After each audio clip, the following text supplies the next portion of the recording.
kangilad sa talan-awon nga imong makita higala igsuon nagkostyum diha sa sulod sa simbahan unya gibindita-binditahan pod sa usa ka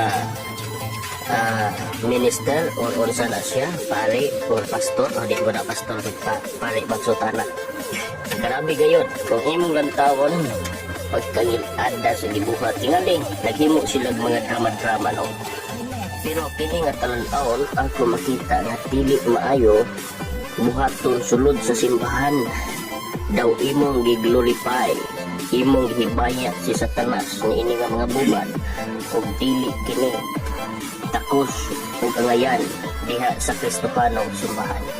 Igaligson mamalandong untang katawhan may tungod niini. Grabe gayud.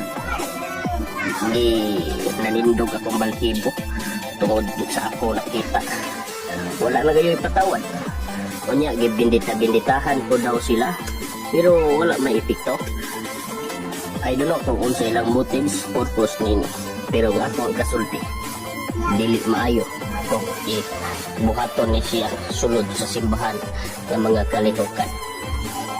Grabe gayud mga higala mong sunod. Ang katawhan adunay freedom sa pagpamalando kung unsay sakto ug mali. God bless ang Dios magapanalangin atong tanan.